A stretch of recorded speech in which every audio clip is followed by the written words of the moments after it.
Brilliance Audio presents Under a Gilded Moon by Joe Jordan Lake, performed by Kathleen Gatti.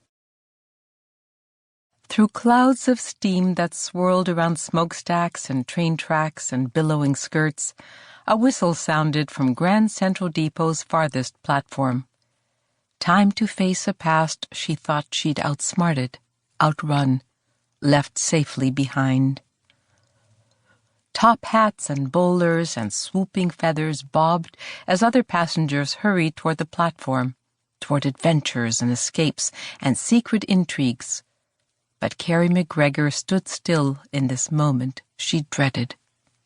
For her, the whistle was the sound of a summons to a trip she'd give half of Manhattan not to make. Her head, her whole body throbbed with resentment. "There you are," said a voice from behind. The older woman came to stand at Carrie's shoulder. "I hoped I might find you still here." Carrie met Miss Hobson's gaze, her old teacher's eyes lined at the corners these days, but still full of a steady strength, like an oak you could lean into when you couldn't walk another step.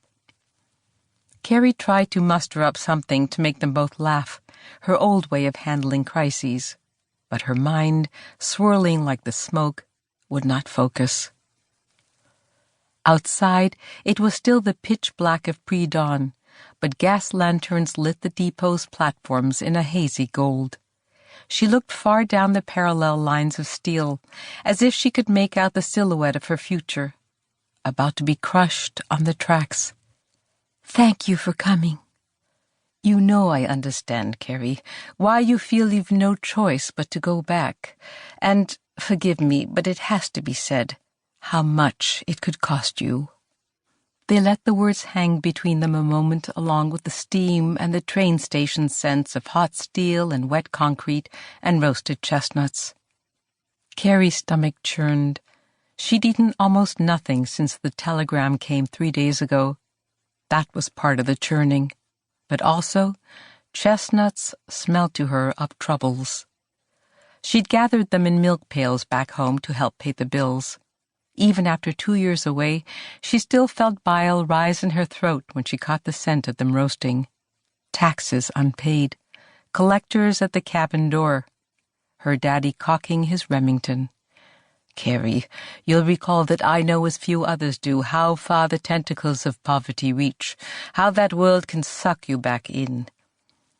Carrie heard the whish of releasing steam and wondered if she was also hearing her lungs giving up the last of their air. "You've worked hard to get to this place. I so hate to see you toss my life away. You only have one, you know. Once I've squared things away back home, I could come back." A pause. "We haven't much power over Columbia's board, not with so many other worthy young women clamoring for scholarship places at Barnard, but you know we would try.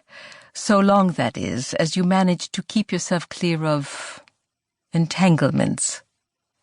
Entanglements. Carrie did not need to ask for specifics. Miss Hobson had been there years ago in the one-room schoolhouse as those attachments had first taken root. The older woman sighed. "My dear, I applaud your sense of duty, particularly in the face of, let us say, a less than easy upbringing." Carrie flinched. It was true, and a gross understatement, but painful to hear it spoken out loud. At the far end of the depot came the clanging of a streetcar's bell and the strains of a violinist playing for passers-by's change. Closing her eyes, Carrie could hear her little sister on the cowbell, her brother with a banjo made from a gourd and squirrel hide, and their father pulling a slow, mournful ballad from his fiddle. Their father, who could make you weep with the raw beauty, the open-wound pain of one of his songs, when he was sober. Their father who, when he was not, could make you weep for any number of other reasons. Miss Hobson sorted her words with care. "I worry for your future back." She paused, as if the North Carolina mountains were too remote from New York to be real. "There." To keep listening to this audiobook, I've left you a link in the description so you can do it, at no cost thanks to Audible's 30-day free trial.